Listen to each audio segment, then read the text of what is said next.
पुरुषोत्तम मास, भगवान कृष्ण बोलते हैं कि उनके सारे शक्तियां उन्होंने पुरुषोत्तम मास में दिया है। अगर कोई व्यक्ति ये पुरुषोत्तम मास, अधिक मास या मल मास जिसको बोलते हैं, उसका गुणगान करता है, उसके बारे में सुनता है, बोलते हैं भगवान के धाम को प्राप्त करते हैं। यहां तक कि बोला जाता है कार्तिक मास से भी इसको महान समझा गया है। आखिर ऐसा क्या है इस पुरुषोत्तम मास में? आइए आज इस वीडियो के माध्यम से जानने का प्रयास करते हैं। जैसे कि आपको पता रहेगा, दो प्रकार के कैलेंडर रहता है। एक रहता है सोलर कैलेंडर जो सूर्य को लेके कैलेंडर बनता है, और एक रहता है लूनर कैलेंडर जो चंद्रमा को लेके बनते हैं। तो सोलर कैलेंडर 365 डेज का रहता है और लूनर कैलेंडर लगभग 350 डेज का रहता है। अगर देखेंगे तो 32 महीनों में एक महीने का अंतर आ जाता है। एक साल में लगभग 11 दिन का अंतर आ जाता है, क्योंकि चंद्रमा थोड़ा धीरे धीरे चलती है। तो जिसके कारण ये जो अंतर आ जाता है, ये एक अंतर एक व्यवधान कर देता है, क्योंकि चंद्रमा के गति के अनुसार हमारा सारे सनातन धर्म में त्योहार माना जाता है, और सूर्य के गति के अनुसार सारे सीजनल चेंजेस होता है। अगर इस अवधि को हम मैच नहीं करेंगे तो फिर आपका फेस्टिवल जन्माष्टमी विंटर में आएगा, सोचिए, ऐसा पीछे पीछे चला जाएगा।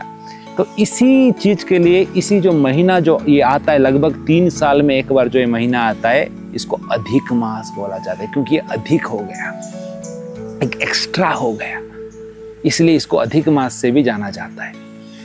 और ये एक्स्ट्रा होने के कारण ये अधिक मास को अक्सर मल मास भी बोला जाता है। क्यों ये मल मास बोला जाता है, आइए थोड़ा इसको समझने का प्रयास करते हैं। तो लगभग ये 32 महीने में ये जो अंतर हो जाता है एक महीने का, इसको मैच करने के लिए सूर्य क्या करते हैं, इस समय पर वो एक ही राशि में बैठ जाते हैं, वो आगे नहीं बढ़ते हैं, लेकिन चंद्रमा आगे बढ़ते रहते हैं। तो सूर्य क्योंकि एक राशि में बैठ जाते हैं, तो इसी के कारण इसी महीने में कोई पूजा पाठ स्मार्त विधि के अनुसार गृह प्रवेश या विवाह ये सब नहीं होता है, क्योंकि सूर्य आगे नहीं बढ़ रहे हैं, संक्रांति नहीं आता है अधिक मास में, देखिए। और इसी कारण क्योंकि कोई भी राशि में प्रवेश नहीं करते हैं सूर्य, इसको मल मास बोला गया है, रिजेक्टेड मंथ। इसमें कोई कर्मकांडीय स्मार्त विधि, गृह प्रवेश, पूजा पाठ, विवाह संस्कार ये सब कुछ नहीं करते, क्योंकि संक्रांति तिथि नहीं आएगा, सूर्य आगे बढ़ेंगे तभी तो आएगा। तो इसी के कारण इसको मल मास बोला गया है। और इन वन सेंस अगर देखेंगे, इसको रिजेक्टेड महीना भी बोला गया है। और जब ऐसा बोलते हैं, कोई भी दुखी हो जाएगा ना, तो बेचारा मल मास, ये जो अधिक मास, बड़ा दुखी हो जाते हैं। और फिर क्या होता है, जब सबने इस मलमास को रिजेक्ट कर दिए, मलमास रोते रोते पहुंचे भगवान विष्णु नारायण के पास कि प्रभु मेरा क्या होगा, कोई भी मुझे स्वीकार नहीं कर रहे हैं, सारे लोग मेरे समय पर, कोई पूजा पाठ गृह प्रवेश कुछ नहीं हो रहा है, तो मैं एक मल के भांति हूँ। जो व्यक्ति जैसे मल को त्याग कर देता है, तो उसके बारे में कोई नहीं सोचता है। तो रोते रोते जब नारायण के पास पहुंचे मलमास, नारायण बोलते हैं कि चिंता मत करो, हम आपको भगवान कृष्ण के पास लेके जाएंगे। तो प्रभु नारायण इस मलमास को भगवान कृष्ण के पास लेके जाते हैं। बोलते हैं ना, किसका कोई नहीं उसका भगवान होते हैं। कृष्ण बोले कि आपको कोई स्वीकार नहीं करते, हम आपको स्वीकार करेंगे। भगवान इस मल मास को स्वीकार करते हैं, और भगवान इतना प्रेम से उनको अपना नाम देते हैं, पुरुषोत्तम मास।